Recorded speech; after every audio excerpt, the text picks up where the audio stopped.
अणुओं की गति के कारण उत्पन्न होता है। ऊष्मा किसके कारण उत्पन्न होता है? अणुओं की गति के कारण उत्पन्न होता है। 20 हर्ट्ज से कम की आवृत्ति को अवश्रव्य कहते हैं। 20 से 20,000 हर्ट्ज को श्रव्य कहते हैं। अब 20,000 हर्ट्ज से अधिक को पराश्रव्य कहते हैं। सही है ना? पराश्रव्य बोले तो अल्ट्रासाउंड, पराश्रव्य बोले तो अल्ट्रासाउंड, यही ना? 20 हर्ट्ज से कम होगा तो अपश्रव्य, 20,000 हर्ट्ज से अधिक पराश्रव्य, 20 से 20,000 हर्ट्ज श्रव्य। बोलो न रे, नहीं बुझा रहा है?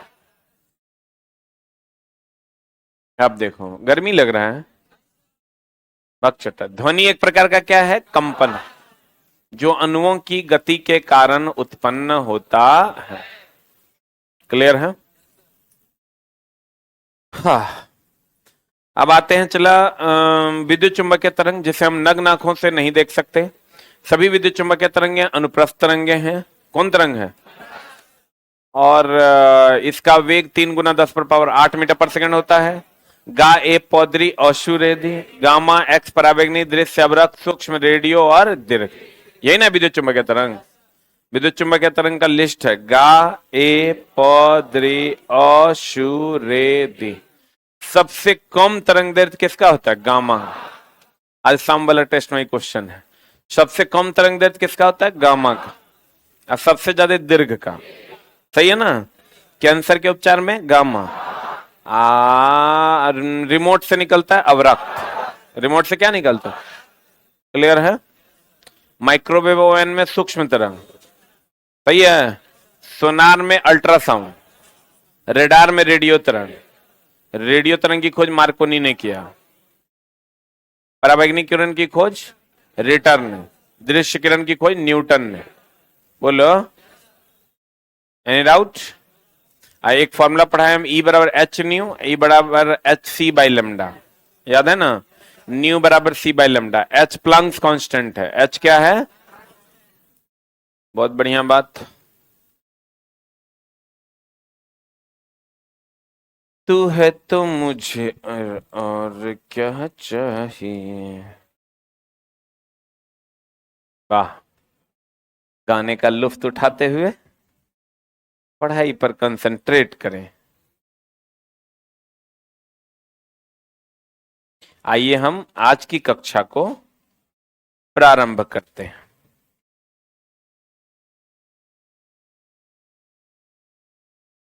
कहता है, गौर फरमाइएगा। ध्वनि एक प्रकार का कंपन है। ध्वनि क्या है?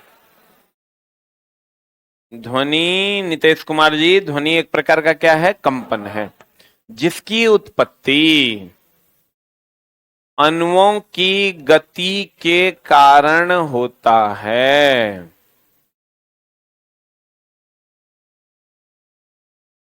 जिसकी ध्वनि एक प्रकार का कंपन है, जिसकी उत्पत्ति अणुओं के गति के कारण होता है। ध्वनि के गमन के लिए माध्यम चाहिए, क्योंकि ये यांत्रिक तरंग है और यांत्रिक तरंग के गति के लिए माध्यम चाहिए। बिना माध्यम के ध्वनि गमन नहीं करती। बिना माध्यम के ध्वनि गमन करेगी? अब श्रव्य तरंग 20 हर्ट्ज से कम, कुत्ता, बिल्ली, सांप और भूकंप की ध्वनि, क्या है ये? अब श्रव्य तरंग। 20 से 20,000 श्रव्य ध्वनि। अब 20,000 हर्ट्ज से ज्यादा पराश्रव्य। सही है ना? 20 हर्ट्ज से कम अवश्रव्य, कुत्ता, बिल्ली, सांप, भूकंप की ध्वनि, हृदय की ध्वनि, ये सब 20 हर्ट्ज से कम। 20 से 20,000 श्रव्य ध्वनि। किसके लिए? मनुष्य के लिए। 20,000 हर्ट्ज से अधिक पराश्रव्य ध्वनि, चमगादड़, डॉल्फिन, परपोइसेस के लिए। सही की गलत? ध्वनि संपीड़न और विरलन के कारण आगे बढ़ती है। क्योंकि कंपन जो हम लोग बोलते हैं, तो ध्वनि संपीड़न और विरलन के कारण आगे बढ़ती है। किसके कारण आगे बढ़ती है? ध्वनि संपीड़न और विरलन के कारण आगे बढ़ती है। संपीड़न होता है, फिर विरलन होता है। संपीड़न, संपीड़न मतलब दबना, विरलन मतलब अलग होना।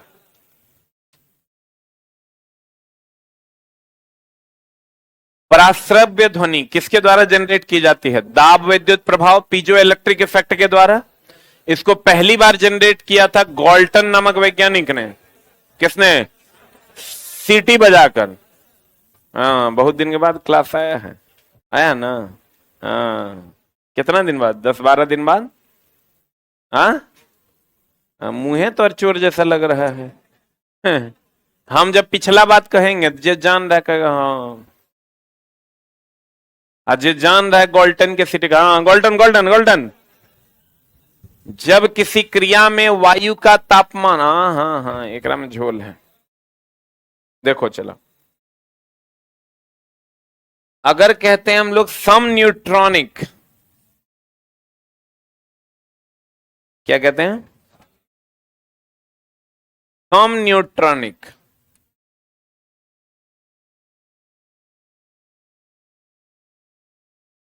सम का मतलब होता है बराबर, न्यूट्रॉन का मतलब न्यूट्रॉन। बराबर हो न्यूट्रॉन, बराबर हो न्यूट्रॉन, तो इसको हम लोग क्या कहेंगे? सम न्यूट्रॉन। ठीक है। समदाबीय, बराबर हो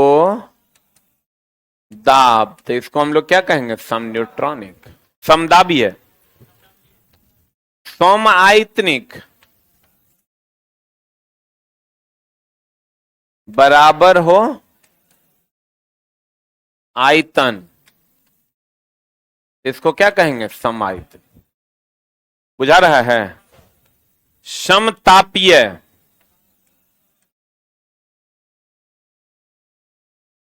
बराबर हो ताप, तो समतापीय। सम का मतलब बराबर, सम मीन्स बराबर, इसको हम लोग कहते हैं आइसोथर्मल।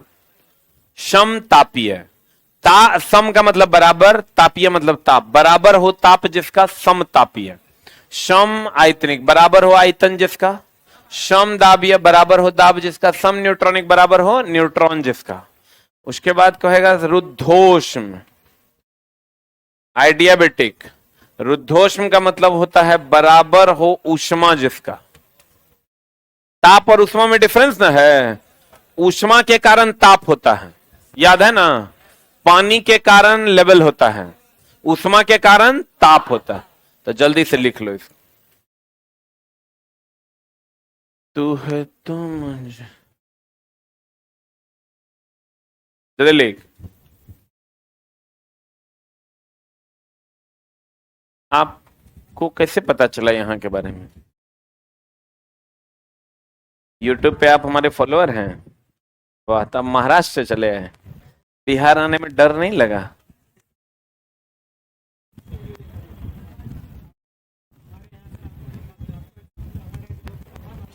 हाँ देखो, आई छोटा सा हमारा चोर मानता है, कहता है हमारे यहाँ के लोग आपको भगवान मानते हैं। आई छोटा सा ये कहता है मास्टर लुटियारा है, लूटता है पैसा। वही बातें हैं, मन से नहीं बोलते हैं। चलो वही बात है, तो मन में गरियाता है तुम लोग अंधो। खैर चला, आज नहीं तो कल तो एहसास होबे न करेगा। वो एहसास तो तुरंत अंदर एक दिन आएगा कि यार इस साला ठीक है पढ़ाता था वो। हम अपना हिसाब से बढ़िया से पढ़ा देते हैं। कभी तुरंत चला ऐसा लगता है आया खत्म करके भाग जाएगा, तब तो 15 दिन का सिलेबस है मेरे लिए। और बढ़िया से, तो बिहार आने में आपको डर नहीं लगा? बिहार से कोई कनेक्शन है आपका? पहली बार आए हैं? वाह, मेरे भरोसे आए तो हम तो दिक्कत नहीं होने देंगे, लेकिन अदर बिहारियों से सावधान।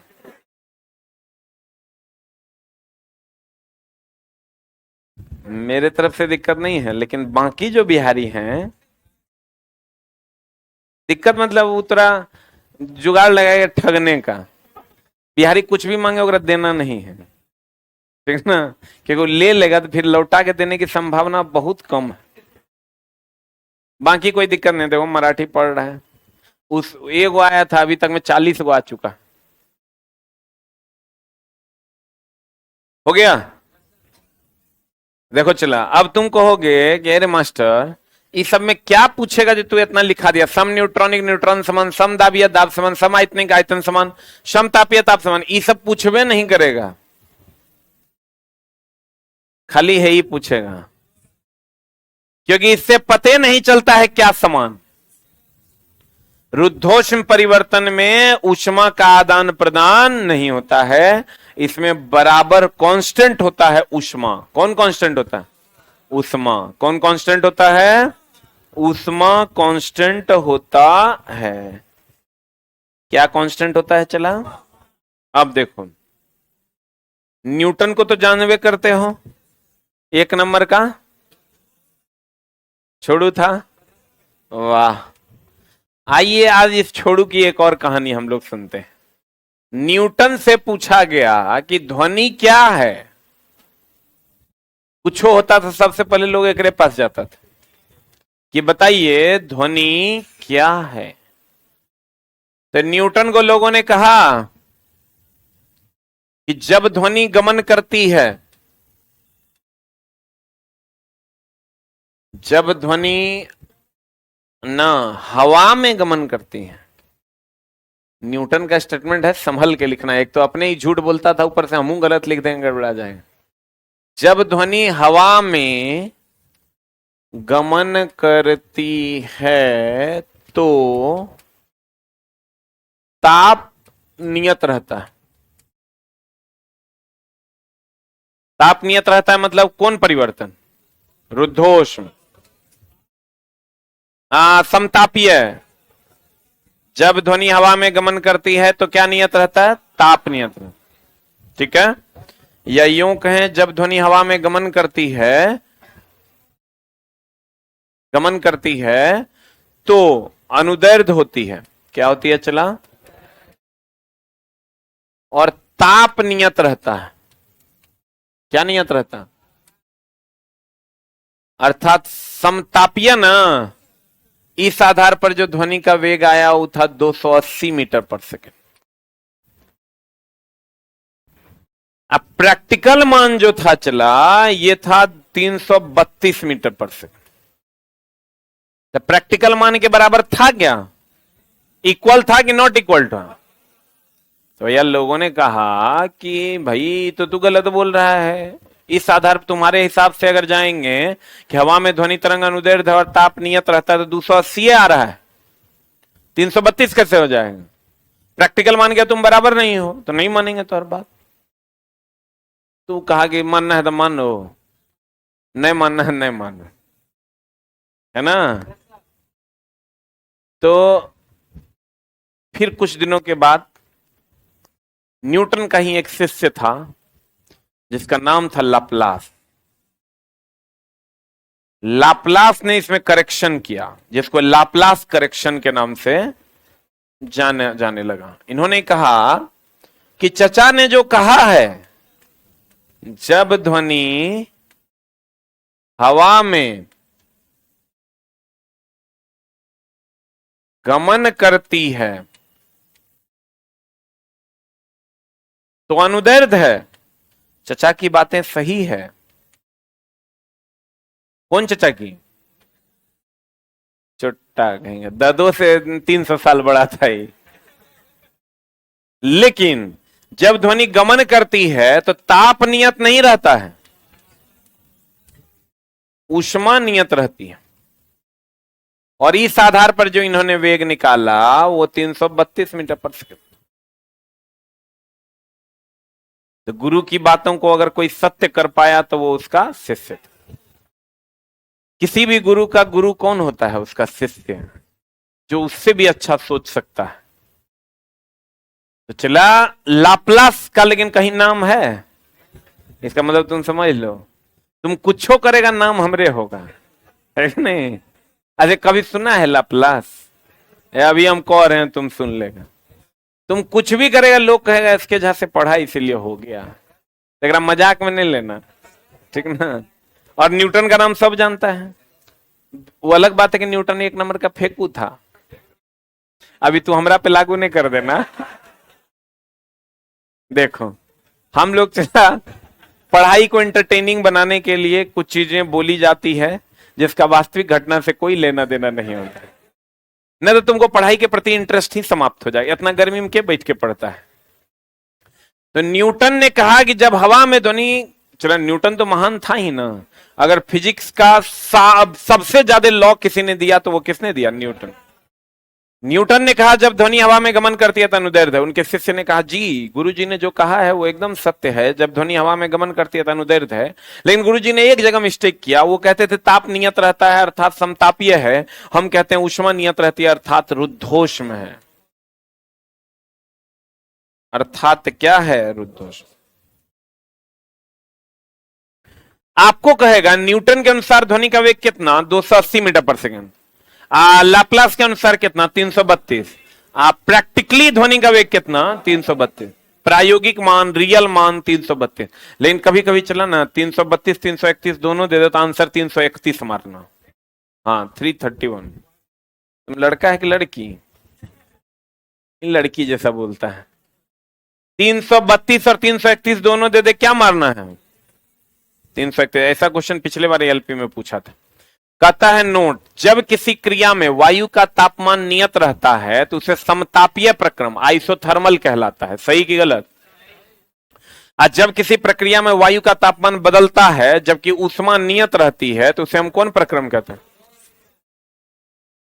रुद्धोष्म प्रक्रम। ध्वनि तरंग वायु में, अब देखो यहां भी झोल है।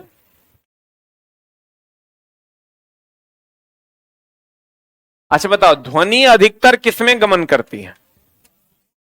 बागचट्टा, वायु में। हम जो बोल रहे हैं ये गमन कर रहा है ध्वनि तो ठोस में गमन कर रहा है। कहां गमन कर रहा है? वायु में ना। तो ध्वनि वायु में, द्रव में होगा तो द्रव में दो जगह होगा, एगो चला सतह पर, एगो अंदर।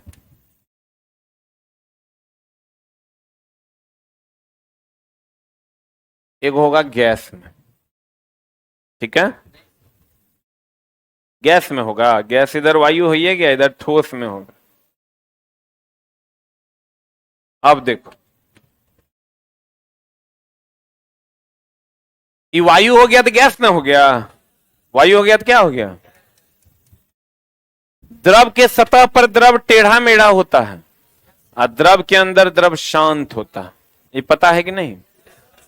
आप देखो, जिसको जैसा रास्ता मिलेगा वैसा जाएगा। जैसे हमको अभी नीचे जाना है, कैसे जाएंगे? यहां से नीचे उतरेंगे, यहां से पैदल जाएंगे, फिर सीढ़ी से नीचे उतरेंगे, फिर ऐसे घूम के तब ऑफिस जाएंगे। जिसको जैसा रास्ता मिलेगा वैसा जाएगा। पहाड़ पे चढ़ना है तो ऊपर चढ़ना होगा, सीढ़ी पे चढ़ना है तो ऊपर चढ़ना होगा, प्लेन सतह पर चढ़ना है तो ऊपर चढ़ना है कि सीधे जाना है? जिसको जैसा रास्ता मिलेगा वैसा जाएगा। Any doubt? हवा में सीधा रास्ता मिलेगा कि टेढ़ा मेढ़ा? हवा में तो सीधा रास्ता है। तो हवा में ध्वनि तरंग जो है यह अनुदैर्ध्य है। क्या है चला? अब बता, कभी पानी देखे हो बहते हुए? ऊपर में देखना बहुत अधिक स्पीड में बहता है, अंदर में जल शांत होता है। तो अंदर में सीधा रास्ता कि टेढ़ा रास्ता है? सतह पर, इसका मतलब सतह पर जो है, आपको ये पता है ना, अनुप्रस्थ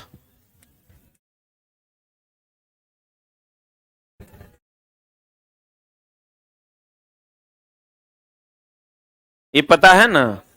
तो बता, जल के सतह पर अनुप्रस्थ की अनुदैर्ध्य, हाँ? लेकिन जल के अंदर तो सीधा रास्ता, अनुदैर्ध्य। आप बता, ठोस तो सीधा भी हो सकता है, टेढ़ा भी हो सकता है, इसमें अनुप्रस्थ या अनुदैर्ध्य। रुक, तुम कहोगे रे मास्टर, तुम पिछला 4-5 क्लास से ये बात बोला है कि ध्वनि अनुदैर्ध्य तरंग है, अब प्रकाश अनुप्रस्थ। ध्वनि क्या है? देखो बात, यूनिवर्सल मीडियम ध्वनि के गमन करने के लिए हवा ही है। यूनिवर्सल मीडियम ध्वनि के गमन करने के लिए क्या है? क्या है? तो हम लोग कहेंगे ध्वनि अनुदैर्ध्य तरंग है। कौन तरंग है? लेकिन अगर कह देगा ध्वनि द्रव के सतह पर क्या है, अनुप्रस्थ। ध्वनि द्रव के अंदर क्या है, अनुदैर्ध्य। ध्वनि ठोस में क्या है, लेकिन अगर कह देगा ध्वनि गैस में क्या है, तो अनुदैर्ध्य। लेकिन अगर खाली कुछ नहीं कहेगा, कहेगा ध्वनि क्या है, तो गैसे मान के चलेंगे, अनुदैर्ध्य मारेंगे। लेकिन उसमें भी ऑप्शन पर हिसाब से मारना है। आप बोलोगे कैसे गुरुजी, समझे नहीं।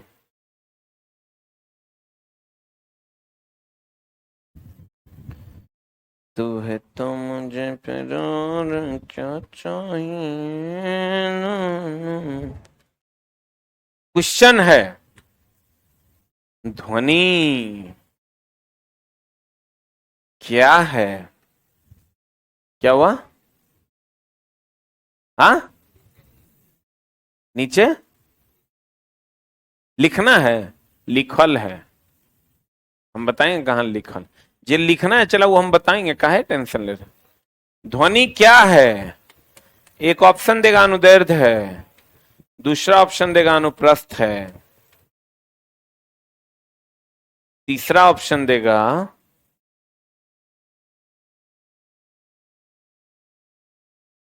अनुदैर्ध्य या अनुप्रस्थ, चौथा ऑप्शन देगा अनुदैर्ध्य और अनुप्रस्थ।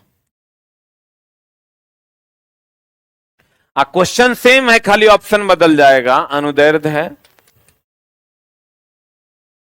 दूसरा अनुप्रस्थ है,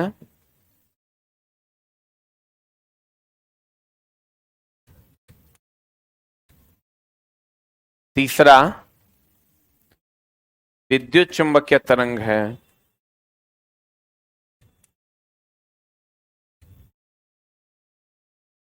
चौथा नॉन ऑफ दीज।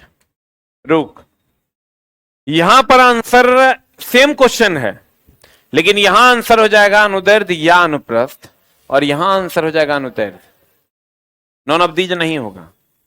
आप बोलेगे रे मास्टर कैसे, बोलन रे।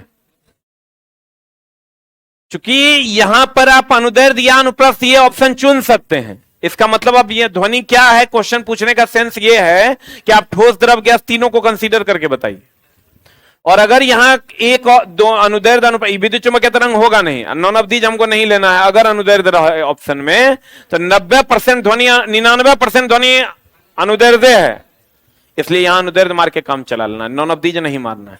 लेकिन यहां अनुदैर्ध्य के अलावे ऑप्शन ये है अनुदैर्ध्य या अनुप्रस्थ। यहां पूछने वाला का सेंस ये है कि तुम द्रव और गैस में जानते हो कि नहीं। यहां पूछने वाला का सेंस वो नहीं है, यहां वो पूछना चाह रहा है कि सार्वत्रिक बात क्या है, और वो है अनुदैर्ध्य। बोलन रे, तो अगर तुमको अनुदैर्ध्य या अनुप्रस्थ दोनों का ऑप्शन रहे तो ही मारना, आई नहीं रहेगा तो अनुदैर्ध्य मारना। बोलन रे, अनुदैर्ध्य मतलब सीधा, अनुदैर्ध्य मतलब, अनुप्रस्थ मतलब टेढ़ा, अनुदैर्ध्य मतलब सीधा। ये चला यूनिवर्सल बात है। 99% यही पूछेगा तुमको कि ध्वनि जो है अनुदैर्ध्य है, अब प्रकाश जो है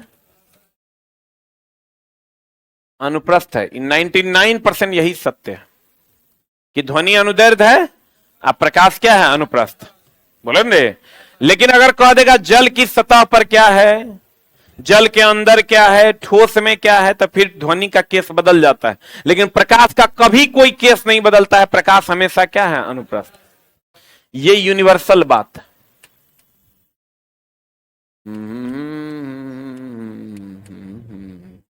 लिख, पहले क्वेश्चन लिख लो, इसके ऑप्शंस लिख।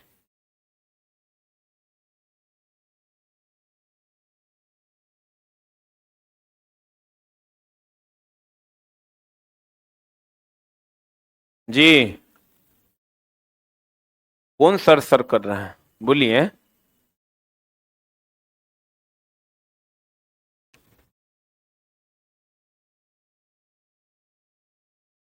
तो है तो फिर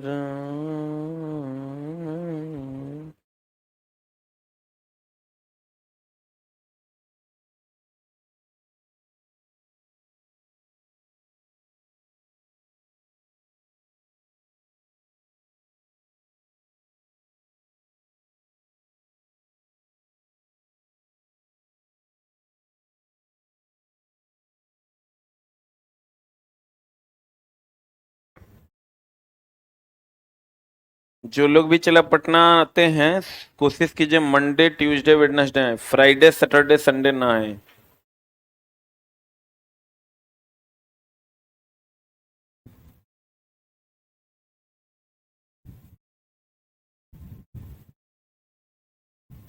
ये वो कलम तो खरीदो रे चुट्टा। कलम चल रहा है, दिखाई दे रहा है।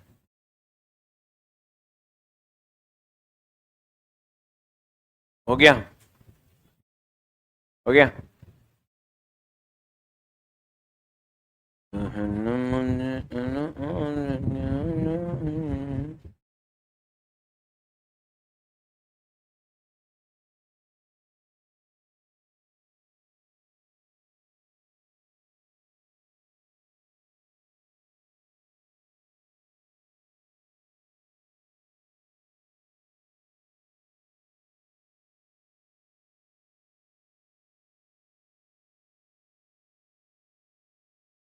हो गया।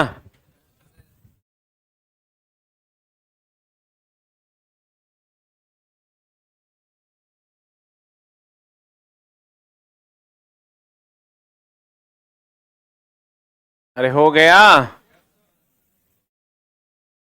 ध्वनि क्या है? अनुदैर्ध्य या अनुप्रस्थ दोनों? बोलो। अगर सिर्फ एगो चुनना होगा तो अनुदैर्ध्य। अब प्रकाश के लिए एकदम फिक्स है क्या? अनुप्रस्थ। ये भी लिख लिया है ना?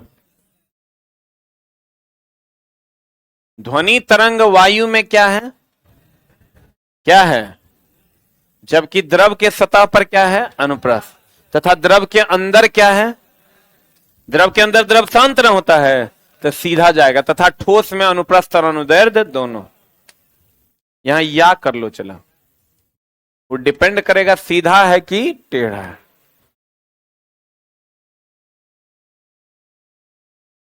अब देखो, न्यूटन के अनुसार हवा में ध्वनि तरंग अनुदैर्ध्य है कि अनुप्रस्थ है? क्या है रे? और लाप्लास के अनुसार हवा में ध्वनि क्या है? अनुदैर्ध्य ना। लेकिन जब ध्वनि गमन करती है तो ताप नियत रहता है। कहता जब ध्वनि गमन करती है तो क्या नियत रहता है? उष्ण। इसके आधार पर जो वेग आया 280 मीटर पर सेकंड, जो प्रायोगिक मान के बराबर नहीं था। इसके आधार पर लाप्लास के अनुसार जो आया वो कितना आया? 332। आपको कहा न्यूटन के अनुसार ध्वनि का वेग कितना? 280। न्यूटन के अनुसार क्या नियत रहता है? ताप। लाप्लास के अनुसार क्या नियत रहता है? ऊष्मा। इसके अनुसार ध्वनि का वेग कितना? 280। इसके अनुसार 332। कुछ ने पूछेगा 332 और 332 331 में कोनो एगो चुनना होगा 331। तो समझ रहा है कितना गूढ़ ज्ञान तुरा हम दिए हैं।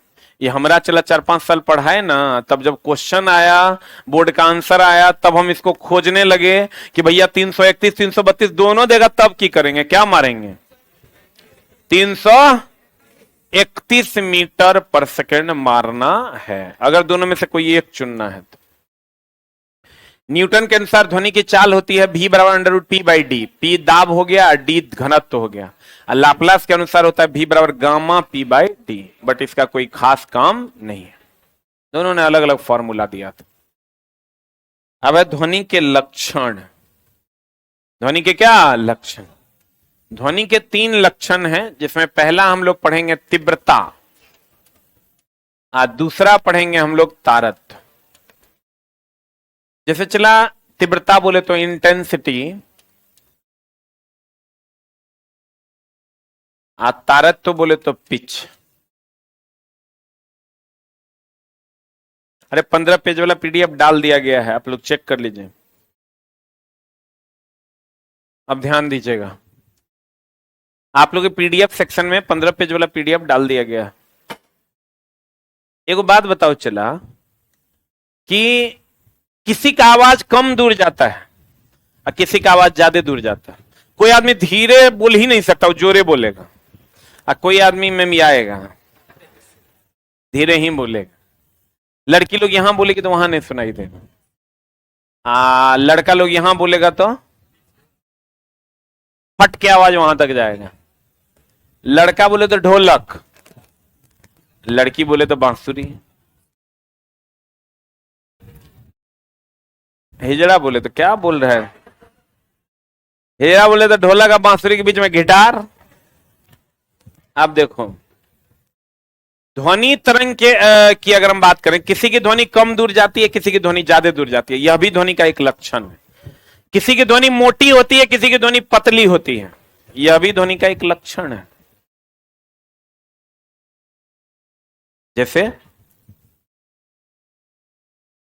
लड़कियों की आवाज पतली की मोटी, पतली। मच्छरों का गुनगुनाना, लड़की मच्छर एक के बात हो गया।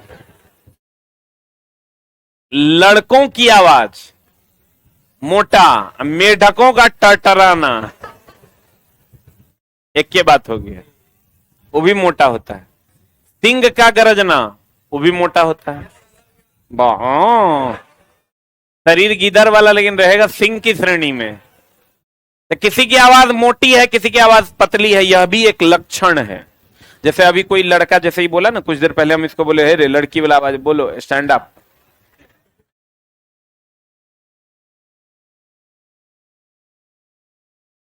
बैठो, नती लोग तो हर ले लेगा।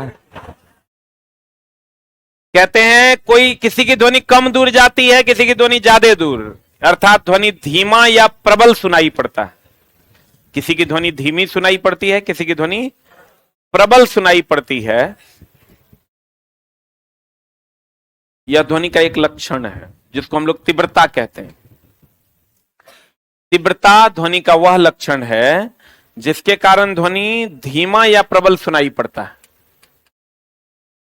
धीमा या प्रबल सुनाई पड़ता है। और तारत्व ध्वनि का वह लक्षण है जिसके कारण ध्वनि मोटा या पतला सुनाई देता है। यह आयाम पर निर्भर करता है और यह आवृत्ति पर निर्भर करता है। यह ध्वनि की तीव्रता किस पर निर्भर करती है? आयाम पर। ध्वनि का तारत्व आवृत्ति पर। क्लियर? फिर से समझना, ध्वनि की तीव्रता यह ध्वनि का वह लक्षण है जिसके कारण ध्वनि धीमा या प्रबल यानी कम दूर या अधिक दूर जाती है। और यह ध्वनि के आयाम पर निर्भर, आयाम मतलब महत्तम विस्थापन। तारत्व जो है ये मोटा या पतला सुनाई देता है ध्वनि, ये गुण तारत्व है। और यह आवृत्ति पर निर्भर करता है। किस पर निर्भर करता है? आवृत्ति किसको कहते हैं? एक सेकंड में दोलनों की कुल संख्या को आवृत्ति कहते हैं। बोलो न रे। ध्वनि की तीव्रता का जो एसआई मात्रक है वो है माइक्रोवाट पर मीटर स्क्वायर। और इसका जो व्यवहारिक ये तो हो गया एसआई मात्रक, इसका जो व्यवहारिक मात्रक है वो है डेसिबल। डेसिबल इसका व्यवहारिक मात्रक। कौन मात्रक है? डेसिबल इसका कौन मात्रक है?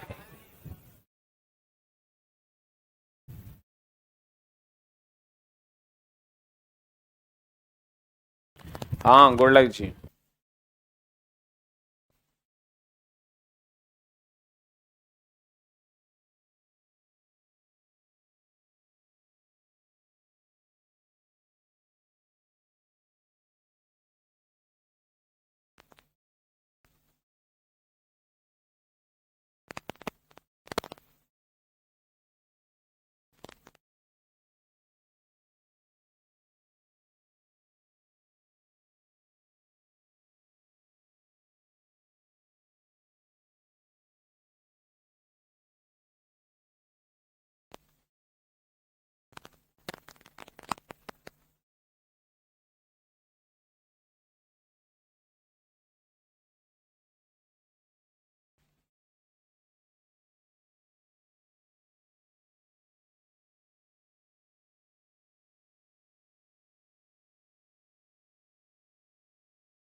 मेरे वो बड़े भाई हैं, डीएसपी हैं, तो वही फोन किए थे। अब भैया डीएसपी साहब हैं तो बड़ा काम के आदमी हैं, बहुत सारा काम हो जाता है। आप देखो तीव्रता क्या चला, तीव्रता। तुम लोग चला जब नौकरी में जाता है ना, तो इतना फायदा है हम लोगों का कि बता नहीं सकते। जहां चल जाते हैं वहां एगो फर्स्ट क्लास का कुर्सी मिलता है, समझा, अस्थिर से लगा के बैठ जाना है और कुछ नहीं करना है। सर कौन वाला काम था सर, ये काम है, हाँ तुरंत तुरंत सर तुरंत। मतलब 10 मिनट में कि जिस ऑफिस में घुस जाओ उस ऑफिस में काम हो जा रहा। मेरा स्टूडेंट है नहीं है, नाम तो एक बार जरूर ना सुना है, वो चला काम एकदम एक, चाहे वो किसी पुलिस के ऑफिस में हो, बिजली डिपार्टमेंट, जे डिपार्टमेंट में तू हमरा लेकर चलो, काम एकदम 100% होवे करेगा। मतलब कभी कभी तो ऐसा होता है कि जिस हॉस्पिटल में रात में किसी हॉस्पिटल में घुस गए 1 बजे रात में, तो वहां का जितना गार्ड है सब, गार्ड में कोई नौकरी कर रहा है, कोई कंपाउंडर में है, प्रणाम सर, यहाँ सर, पीएमसीएच घुस गए, एम्स घुस गए, पारस घुस गए, जहां घुस जाएंगे चला वहां एगो चलवा, चाहे वो छोटे स्तर पे हो या बड़े स्तर पे तो नहीं होता है। मेरा जितना चलो जो जेन्युइन बात है, मिडिल तक जाता है। अब डॉक्टर तो हमारे चलवा है नहीं, हम यूपीएससी पढ़ाते नहीं, तो दरोगा तक जो है बच्चा मिल जाता है, बड़ा रिस्पेक्ट देता है। उस दिन हम पारस में गए, लंबा लाइन लगा हुआ था, मुकुंद प्रसाद वहां देखते हैं, बहुत लंबा लाइन लगा हुआ था। आराम से चला बैठे, स्पेशल बुलाया गया और एक पेशेंट के बाद देख लिया। एम्स गए मम्मी को लेके 4 दिन पहले, डॉक्टर अपने आके नंबर लगवा के जे डिपार्टमेंट में देखवाना था वहां जाके 3 गो डॉक्टर खड़ा था कि बाप रे सर आए हैं। चलो देखो, हमको भी अंदर से फील होता है, यार इस साला कितना इज्जत दे रहा है। तो तुम लोग से चला हम पैसों लेते हैं और सर्विस भी पूरा जिंदगी ही लेते हैं। कहते हैं देखो माइक्रोवाट पर मीटर स्क्वायर एसआई मात्रक है और व्यवहारिक मात्रक क्या है, डेसिबल। व्यवहारिक मात्रक क्या है, डेसिबल। अब ध्यान दीजिएगा, कभी आप ऐसा हुआ है कि मोबाइल से आप ये देख रहे हैं, क्या बोलते हैं उसको, कान में हेडफोन लगा के ऐसे कान में डाल रहे हैं, साउंड बढ़ा रहे हैं, देखो मैसेज आप, maximum volume is harmful for your hearing. हम लोग बिहारी आदमी हैं, कहते ओके,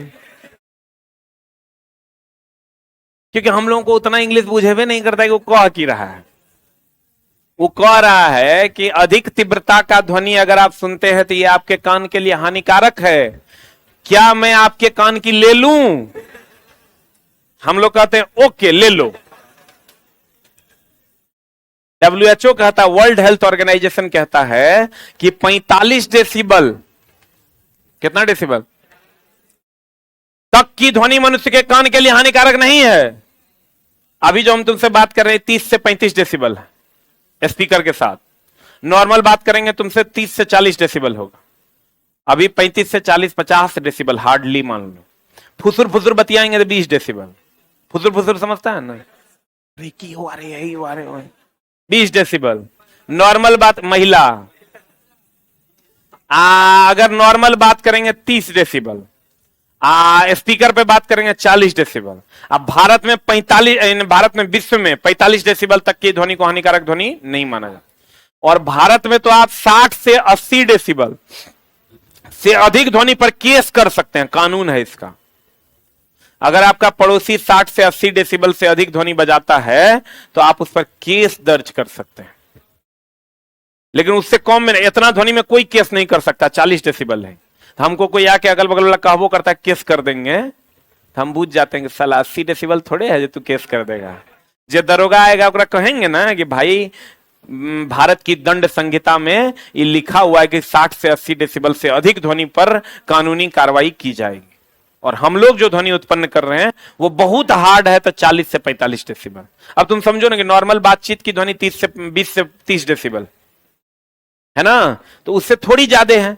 40 डेसिबल होगा, 50 डेसिबल होगा तैयो केस नहीं होगा, 60 होगा तैयो नहीं होगा।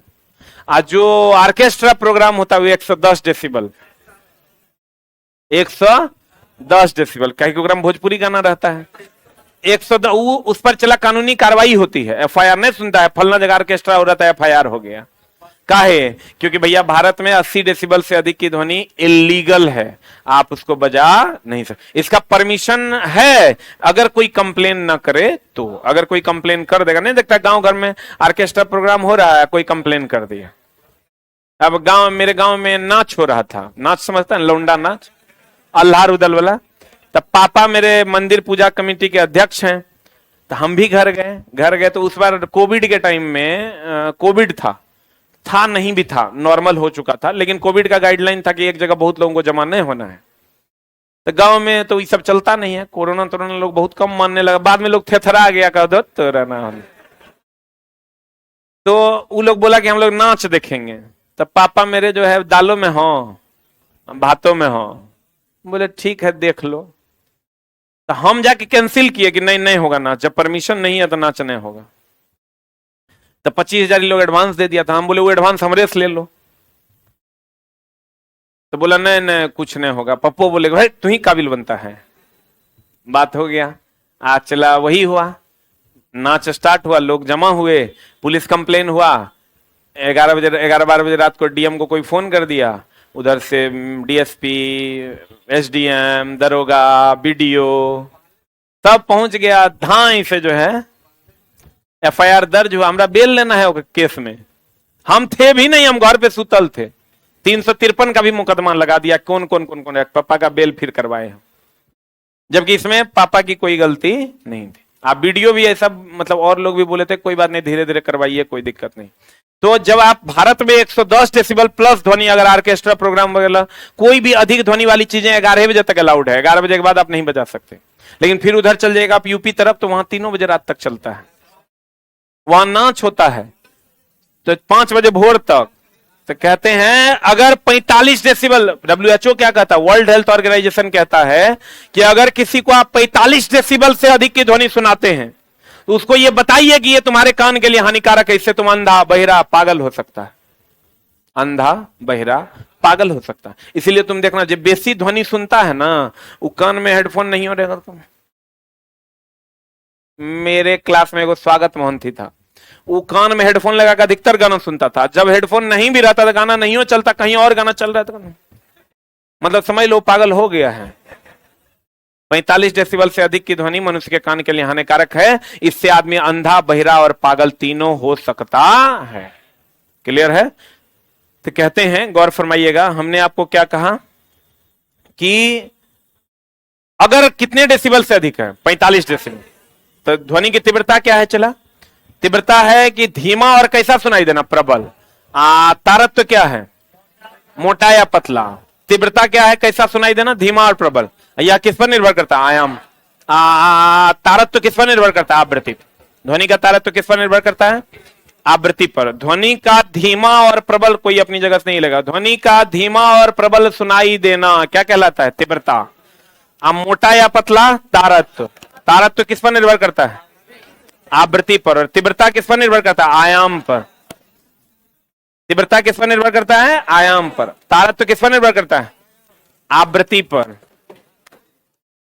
Thank you very much. हटो, जाने दो। तू है तो मुझे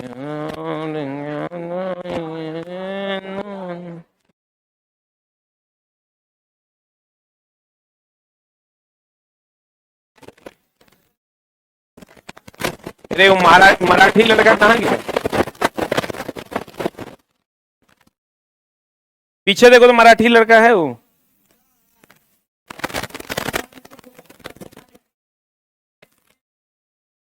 उसको बोलो ऊपर केबिन में बुला रहे हैं।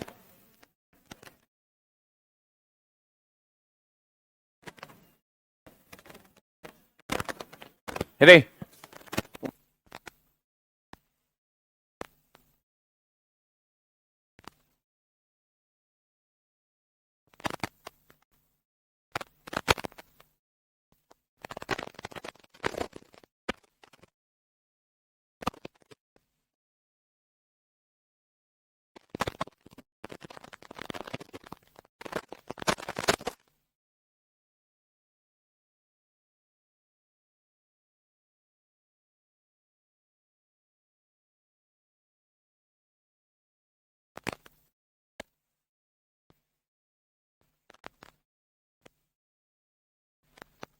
फोन कीजिए तो